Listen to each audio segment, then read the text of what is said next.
Hey there, Saints Nation. This is SaintsCenter. Results are next.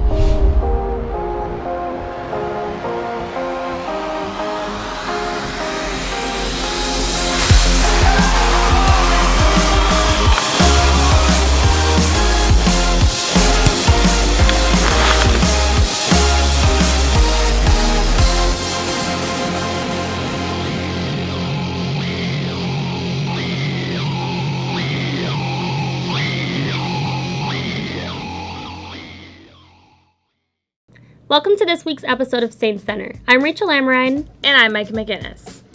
We start with our tennis correspondent, Chris. Thanks, guys. On Saturday, St. Olaf defeated the men's tennis team 7-2. Josh Stainer and James Mack in the number one position took down their doubles opponents 9-7. This was a common trend as 11 of the sets were decided by 2 games or less. Cody Mostyn won his third singles match in a row, winning in a super breaker 10-6.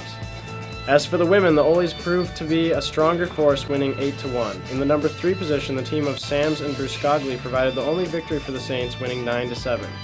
If you're tired of hearing me blabber on, then go check out the tennis teams for yourself this Friday at the Arrowhead Tennis Facility. Men start at 2, women at 5 p.m. Jimmy, high five. Love ya, Chris, but more like yuck yuck. In women's track, Brianna Buski continued her reign of success with 3 wins in Collegeville Saturday, highlighted by a new school record in the 400-meter dash, followed by Amy Campbell in second place. Nicole Christensen won her usual double in the high and triple jump, while Danielle Dickinson took the win in the long jump. Highlights on the men's side include a new indoor shot put record by Jeremy Peterson, who also won the event. The Saints had a number of runners-up. Chris Lawson was second in the mile, Alex Horshak in the long jump, and Corey Anderson in the triple jump. The team was 4th out of 6 teams in Collegeville. How was hockey, Neil? Thanks, Jimmy. The men's team took on Lake Forest in Game 1 of the NCHA Hoyers Cup quarterfinals. Derek Hills got things going when he tied the game at 1-1 with a late first period goal.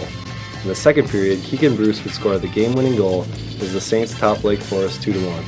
They then fell to Lake Forest Sunday, where they continued on to play a mini-game where Derek Hills buried a top-shelf goal with 3 minutes left in the game. They will go on to play St. Norbert next weekend in the semifinals. The women's hockey team closed out their regular season with a tie as they faced St. Norbert. Nina Weidecker scored with 54 seconds left in regulation to tie the game at 2-2. Amanda Broman also had a goal for the Saints. Next weekend, the women will host Concordia, Wisconsin in the first round of the playoffs for the women. Puck drops at 7 at the Mars Lakeview Arena. How about those ballers, Micah? The Saints swept Bethany Lutheran and Martin Luther, with both the men and women's basketball teams playing 2-for-2 this past weekend. On Friday night, the women played Bethany Lutheran, winning 73-65. The men followed in their footsteps by winning 61-59. On Saturday, the women faced Martin Luther, going into overtime to win with a score of 81-77. The men also won against Martin Luther 63-59. All 4 basketball games this weekend were close and intense, determining their standings for the playoffs this Wednesday. The women will travel to Minnesota Morris as the 3 seed and take on the Cougars, who are the 2 seed. The men will travel to the University of Northwestern as the 4 seed and take on the Eagles, who are the number 1 seed. We wish both teams good luck. Back to you guys in the studio. Thanks, Micah. Now for a segment with our very own Rachel.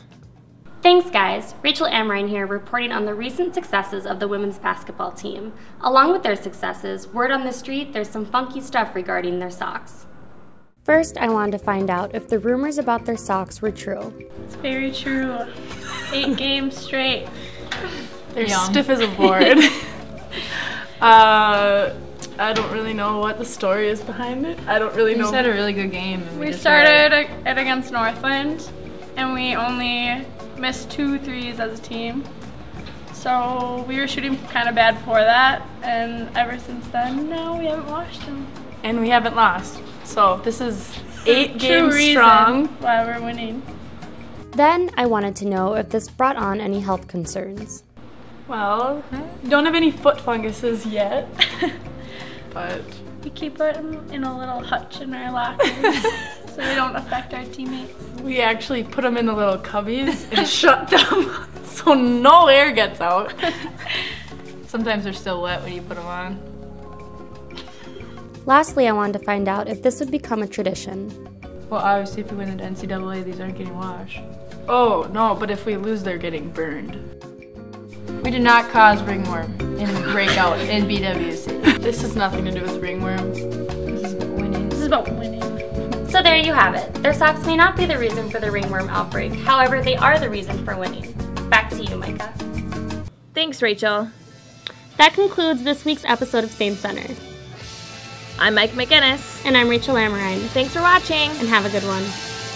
Cut.